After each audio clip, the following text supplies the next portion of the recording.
Everyone, আপনারা সবাইকে কেমন আছেন? আশা করি আল্লাহর অশেষ রহমতে খুব ভালো আছেন। আমিও আপনাদের দোয়া আলহামদুলিল্লাহ ভালো আছি। তো আজকের রেসিপি এক টুকরা গরুর মাংস দিয়ে গরুর মাংসের দো পেঁয়াজা। এই যে দেখেন এখানে এক টুকরো গরুর মাংস, এটাকে আমি এই যেরকম ছোট ছোট করে কেটে নিছি, কেটে ধুয়ে পরিষ্কার করে রেডি করে রাখছি। এই এক টুকরা মাংস দিয়ে আজকের এই গরুর মাংসের দো পেঁয়াজাটা একেবারে পুরা ফ্যামিলির একবেলা হয়ে যাবে, এরকমভাবেই আমি আজকের রেসিপিটা আপনাদের সাথে শেয়ার করব এবং খেতে অনেক টেস্টি।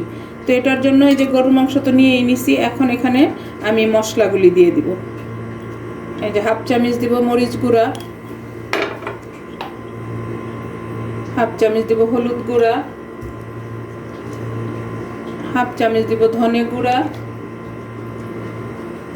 হাফ চামচ দিব জিরা গুঁড়া দিয়ে এখন দিব আমি এক চামচ আদা রসুন পেস্ট, আর স্বাদ অনুযায়ী দিব লবণ। তো লবণটা একটু বুঝে শুনেই দিব, যেহেতু আমি এটাকে যখন আবার ফিরে ভাজবো, এখন তো আমি এটাকে আগে সিদ্ধ করে নিব, তখন কিন্তু আবার লবণটা দিতে হবে। এই যে এখন এখানে দিয়ে দিলাম লবণ স্বাদ মতো, আর এক চামচ দিব তেল। এই যে এখন এটাকে আমি মাখায় নিব। একেবারে অল্প সময়ের মধ্যে অল্প উপকরণে একদম মুখরোচক একটা রেসিপি।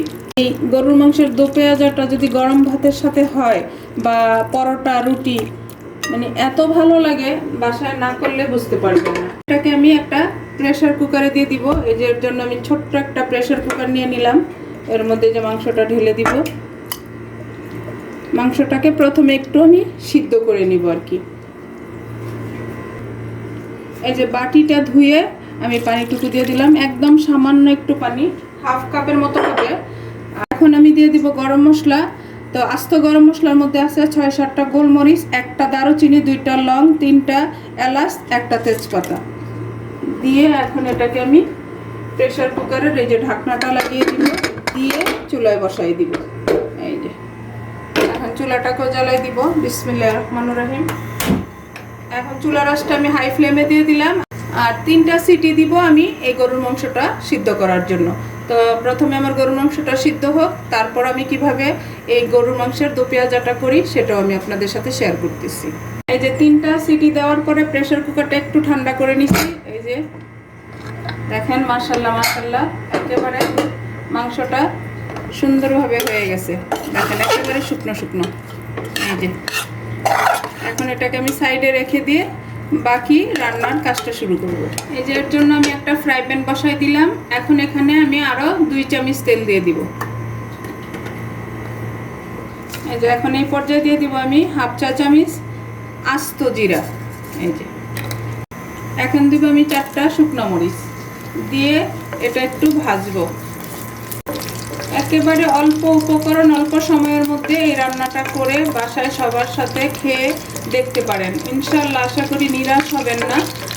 আর আজকের এই রেসিপিটা যদি আপনাদের একটু ভালো লাগে তাহলে আমার চ্যানেলটাকে সাবস্ক্রাইব করবেন, লাইক করবেন, শেয়ার করবেন এবং কমেন্টস করবেন, আমার পাশেই থাকবেন প্লিজ আমার ভাই বোনেরা। এখন এই পর্যায়ে দিব আমি একটা আস্ত রসুনের কোয়া, এটাকে একটু ভাজবো এটার সাথে।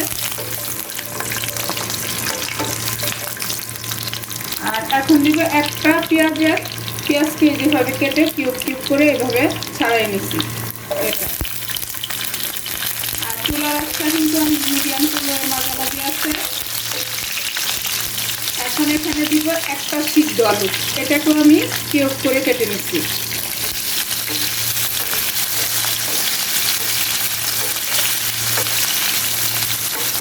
এখন এখানে আমি স্বাদ মতো লবণটা দিয়ে দিব। আর লবণ তো আমার মাংসে দেওয়া আছে, এই জন্য আমি অল্প করেই দিলাম, যদি লাগে তো আবার পরে দিব আর কি। এখন এই পর্যায়ে আমি এই যে মাংসটা দিয়ে দিব। এখন এই মাংসটাকে আমি সব কিছুর সাথে মিশিয়ে ভালোভাবে এটাকে ভাজবো। একেবারে মুখরোচক একটা খাবার। এই রেসিপিটা চটজলদি হয়ে যায়, খেতেও টেস্টি। আর আজকে রান্নাটা যারা ফেসবুক পেজ থেকে দেখতেছেন তাদের উদ্দেশ্যে বলি, প্লিজ আমার পেজটাকে লাইক শেয়ার কমেন্টস করে দিবেন। মাশাল্লাহ মাশাল্লাহ, লুকটাও অনেক সুন্দর লাগতেছে দেখেন। তো আজকের এই এক টুকরা গরুর মাংস দিয়ে দুপুরের খাবারে যদি এটা রাখা যায়, একেবারে বাসার সবাই চেটে পুটে খেয়ে নেবে এমন একটা রেসিপি। আমার নতুন রাঁধুনি, নতুন প্রজন্মের যারা আছেন, তারা যারা বাসা থেকে বা বাড়ি থেকে দূরে থাকেন, তাদের জন্য এই রেসিপিটা অনেক উপকারী। একদম সময় কম লাগবে, আবার কম উপকরণেই হয়ে যাবে। তো প্লিজ আপনারা একবার হলো ট্রাই করে দেখতে পারেন। এখন আমি এটাকে একটু নেড়ে চেড়ে ভাজা ভাজা করে নিব। দেখেন মাশাল্লাহ, এই যে সব কিছু অলমোস্ট ভাজা হয়ে গেছে। এই পর্যায়ে আমি দিয়ে দেবো 6-7টা কাঁচামরিচ। কাঁচামরিচটা একটু চিড়ে নিছি, একটু হালকা ঝালটা বের হবে।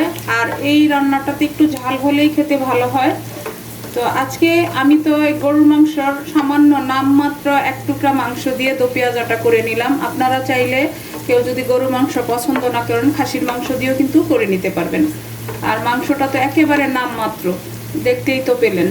তো এই রেসিপিটা সবাই পছন্দ করে খাবে, একবার বানালে বুঝতে পারবেন। এখন এই পর্যায়ে দিয়ে দিব আমি 3 চামচ টমেটো সস। সসটা আমি এটার সাথে ভালোভাবে একটু মিশিয়ে দিব। দেখেন আমার রান্নাটা কিন্তু অলমোস্ট হয়ে গেছে। এখন এটা শুধু মিশানোর পালা।